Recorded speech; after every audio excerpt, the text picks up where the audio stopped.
Kita lanjutkan materi ini dengan pembantu. Pembantu ini ada dalam pasal 56 KUHP.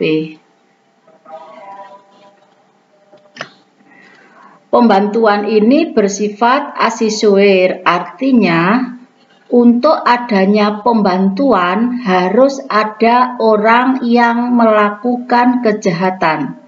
Jadi harus ada orang yang dibantu. Tetapi dilihat dari pertanggungjawabannya, maka tidak asesuer, artinya di pidananya pembantu tidak tergantung pada dapat tidaknya si pelaku dituntut pidana. Ya. Jadi walaupun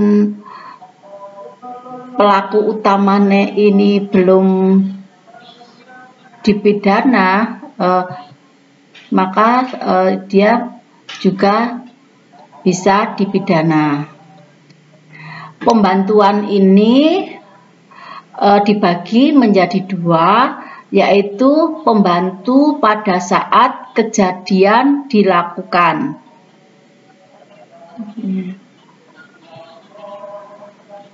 Pembantu pada saat kejadian dilakukan ini contohnya seorang pembantu rumah tangga ini sekongkol dengan perampok yang melakukan perampokan di rumah majikannya. Pembantu tersebut membantu pada saat tindak pidana terjadi dengan jalan memberikan obeng agar perampok tadi bisa memasuki ruangan yang tersimpan harta benda majikannya dan membukakan pintu supaya perampok bisa dengan mudah masuk ke dalam rumah. Ya. Jadi sifatnya hanya membantu saja.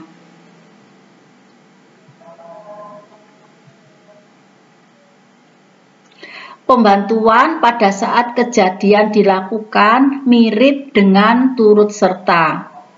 Ya. Namun ada perbedaannya. Pada pembantuan ini hanya bersifat membantu atau menunjang. Sedangkan pada turut serta merupakan perbuatan pelaksanaan.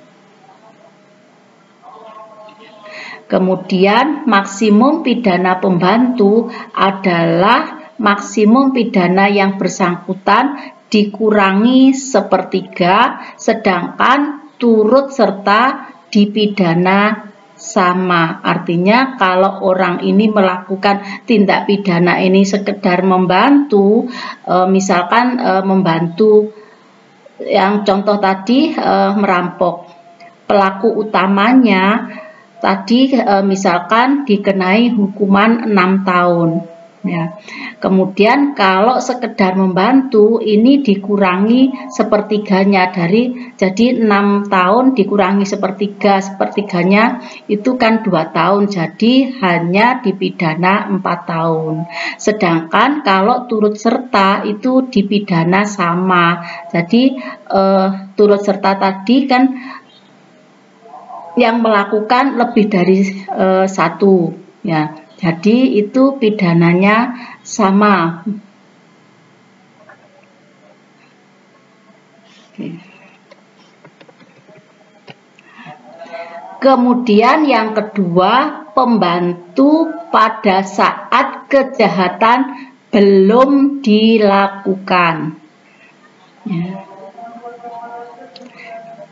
Jadi kejahatan pembantu pada saat kejahatan belum dilakukan ini dilakukan dengan cara yang sudah ditentukan secara limitatif oleh undang-undang. Ya, dilakukan dengan cara memberi kesempatan, sarana atau keterangan.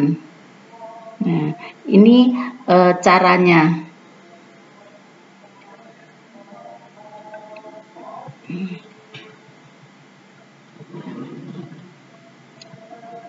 Ya. Contoh kasus, seorang pembantu rumah tangga sekongkol dengan perampok yang melakukan perampokan di rumah majikannya.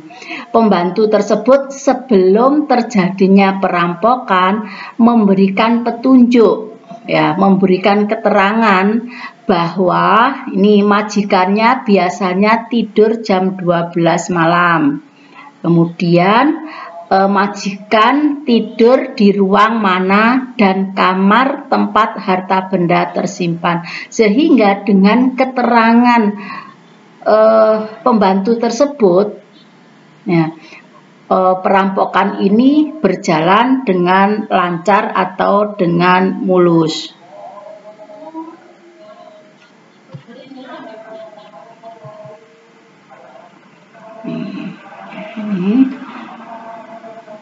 Oke, next.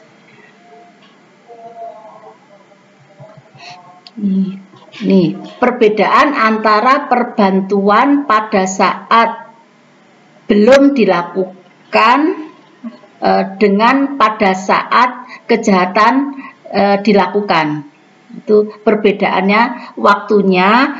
Kalau ini sebelum kejahatan dilakukan, caranya ditentukan secara limitatif dalam undang-undang, yaitu dengan cara memberi kesempatan, sarana, atau keterangan. Kemudian waktunya ini kalau pada saat kejadian dilakukan, caranya tidak ditentukan secara limitatif dalam undang-undang. Kemudian perbantuan jenis pertama, jadi pada saat kejadian dilakukan, ini mirip dengan turut serta, jadi mirip. Nah, perbedaannya adalah apabila perbantuan ini perbuatannya hanya membantu atau sekedar penunjang, sedangkan turut serta perbuatan merupakan perbuatan pelaksanaan.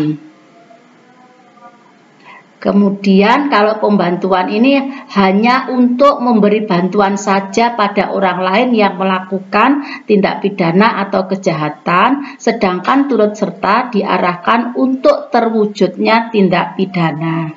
Ya. Untuk pembantuan ini tidak harus ada kerjasama yang disadari, akan tetapi kalau turut serta harus ada kerjasama yang disadari. Ya.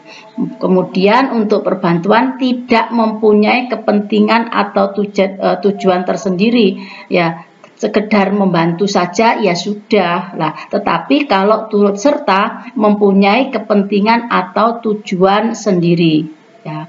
Kemudian kalau pembantuan tadi maksimum pidananya dikurangi 1/3, sedangkan kalau turut serta maksimum pidananya sama dengan si pembuat.